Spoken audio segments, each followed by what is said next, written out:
என்ன ஏன் இந்த கல்லை தடை செய்யணும்? அறிவார்ந்த பெருமக்களே, அன்பு தம்பி தங்கையிலே கவனிங்கள். ஏன் இந்த கல்லை தடை செய்யணும்? தடை செய்யணும். ஏன் தடை செய்யணும்னா, எவ்வளவு பெரிய குடிகாரனா இருந்தாலும் சரிதான், அவன் 2 செம்பு 2 லிட்டருக்கு மேல குடிக்க முடியாது. 1 லிட்டர் எவ்வளவு? 100 ரூபாய். 2 லிட்டர் குடிச்சிட்டான்னா அது அதுக்கப்புறம் அவனால போதும்ட்டு போயிடுவான். 200 ரூபாயோட வீட்டுக்கு போயிடுவான். ஆனால் இந்த டாஸ்மார்க்கு போனா 500 ரூபாய் கூலினா 500 ரூபாயும் குடிச்சுட்டு அதுக்கு மேல வீட்டில் போய் பொண்டாட்டி காதல இருக்கிற கழுத்துல இருக்கிறதுல அத்துக்கிட்டு வந்து குடிச்சு நாசமாகணும். மொத்தத்தையும் பறிச்சுட்டு வீட்டுக்கு அனுப்பணும். இப்ப இந்த கல்லை திறந்து விட்டால் டாஸ்மார்க் வியாபாரம் படுத்துரும். அதனால உனக்கு என்ன பிரச்சனை? அவர்கிட்ட இருந்து சரக்கு எடுக்கிற வியாபாரம் படுத்துரும். இங்க சிக்கல் இதுதான். இந்த வேர் அதுதான். இந்த வேர் பிரச்சனைக்கான வேர். ஏன் எல்லா மாநிலங்களும் கல் இருக்கும் போது என் மாநிலத்தில் மட்டும் தடை இருக்கிறது, நெருக்கடி இருக்கிறது, இடையூறு இருக்கிறது, வழக்கு இருக்கிறது? இப்ப தீர்மானம் படிச்ச தம்பி சொன்னாரு, பனையரில் மீது போடப்பட்ட வழக்குகளை எல்லாம் நீங்கள் உடனடியாக நீக்க வேண்டும். நீக்க வேண்டாம், அப்படியே வச்சுக்க. எந்த அதிகாரமும் நிரந்தரம் இல்லை என்பதையும் நினைவில் வச்சுக்க. நினைவில் வச்சுக்க. இந்த எவனவன் டாஸ்மார்க்கு ஃபேக்டரி வச்சு காய்ச்சி இந்த கடைகளுக்கு சப்ளை பண்ண அத்தனை பேரையும் உள்ள தூக்கி போடல.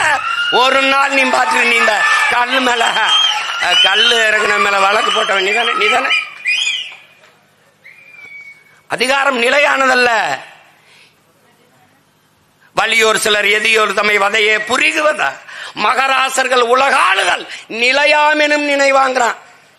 நீயே இருந்துருவ எழுதுவான். நிரந்தர முதலமைச்சர், நிரந்தர பொதுச் செயலாளர் எல்லாம் எங்க படுத்திருக்கீங்கன்னு நாங்க பார்த்தானே இருக்கோம். நிரந்தரம் என்ன? நிரந்தரம் எது? நிரந்தரம் மீட்டு ஒன்னு நிரந்தரம் இல்ல. கால சக்கரம், வரலாற்றின் சக்கரங்கள் சுழன்று கொண்டேதான் இருக்கும். கீழே இருப்பது மேலே வரும், மேலே இருப்பது ஒரு நாள் கீழே வரும். வீதியில் நின்று இன்று போராடி கொண்டிருக்கிற மக்கள், தங்கள் உரிமைக்காக உணர்வெளிச்சோடு ஒன்று கூடி நிற்கிற மக்கள் ஒரு நாள் மேலே வருவார்கள். இதை தடுத்து நிறுத்துகிற நீங்கள் ஒரு நாள் இதே மாதிரி கீழே வருவீர்கள். இது நடக்கும்.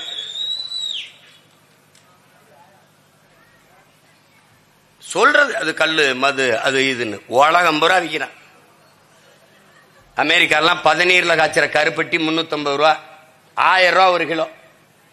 கல்லுல காய்ச்சற கருப்பட்டிக்கு விலை அதிகம் 500 ரூபா. சுண்ணாம்ப கூட கலப்படமா பாக்குறான் அவன். இந்த பாரு, இவன் எங்க பொருளாதாரம் இருக்குன்னு தெரியாத இந்த பைத்தியக்கார பயில்கள்ட்ட நாட்டை கொடுத்துட்டு அவன் சாராய பொருளாதாரத்தை வச்சு நம்மளை சாகடிச்சுக்கிட்டு இருக்கான். பனை என்பது தமிழனின் தேசிய மரம். தமிழனின் தேசிய மரம். எத்தனை புயல் அடித்ததா சாஞ்ச ஒரு பனைய சொல்றா, ஒரு பனைய சொல்றா. இந்த பைத்தியக்கார பயில்கள்ட்ட கொடுத்து நாட்டை கொடுத்துட்டு எத்தனை ஆயிரம் ஆண்டுகளாடா வேளாண்மை செய்யறோம். உலகத்தில் அறிவியல் தொழில்நுட்பம் வளராத காலத்திலே திரும்பி பார்க்க வைத்தவன்டா என் முன்னோர்கள்.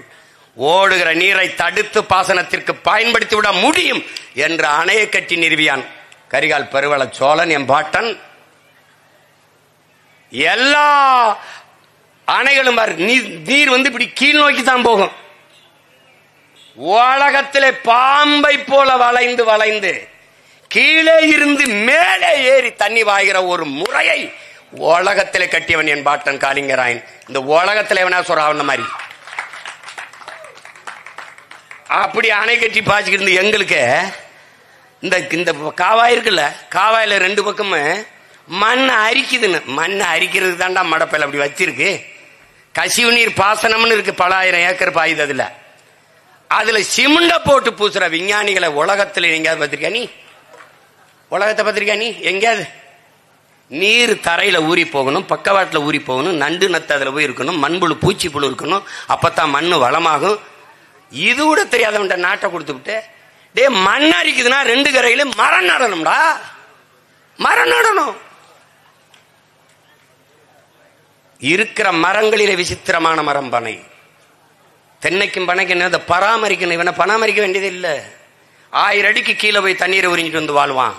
எல்லாத்துக்கும் பக்க வேர் இருக்கு. இவனுக்கு பக்க வேறு கிடையாது, ஆணி வேறு தான். இவனுக்கு வேறு கிடையாது, டியூப், குழாய். அவன் பட்டு போனோன்னு அந்த வேற எடுத்துப்பாரு. அப்படி கருப்பா ஒரு இது இருக்கும், எடுத்தீங்கன்னா குழாய் மாதிரி இருப்பான். உள்ள பஞ்சு இருக்கும். அந்த பஞ்சுல நீரை உறிஞ்சி வச்சுக்கிடுவான். கிணறை சுற்றி 10 பனை மரம் இருந்தால் கடைசி வரை தண்ணீரை வற்ற விடாது என்று வேளாண் பெருங்குடி மகன் நம்முடைய அப்பா நம்மால் வர சொல்றார். அவன் உறிஞ்சு கொண்டாந்து அப்படி வச்சுக்கிடுவான். அவன் வறண்ட நில பயிர் எவ்வளவு ஆழமா இருந்தாலும் தூக்கிட்டு வந்து தண்ணீர் வச்சுக்கிடுவான். 800க்கு மேற்பட்ட பயன்பாட்டை தன் உடலில் இருந்து மானுட சமூகத்துக்கு தருகிற ஒரே மரம் பனை மரம் தான் கற்பக தருங்கிறான். 800க்கு மேற்பட்டது. பனையில ஒன்று சொல்றா கழிவுன்னு, வேஸ்ட் ஒன்னு சொல்லுவா. ஒன்னு சொல்லு, ஒன்றும் கிடையாது. அதனால்தான் தமிழனின் தேசிய மரம் என்று வைத்தான். பனை மேல எங்களுக்கு இருக்கிற ஈடுபாடு பற்றென்ன? ஈழ தாயகத்தில் எங்கள் உயிர் தலைவன் பிரபாகரன் பெருங்கடை கட்டி போராடுகிற போது ஒவ்வொரு பனையும் மாவீரராக நின்று களத்திலே போரிட்டது. எதிரி வீசுகிற குண்டுக்கு நெஞ்சை குடுத்து தடுத்து மாவீரர்களை காப்பாற்றியது பனை.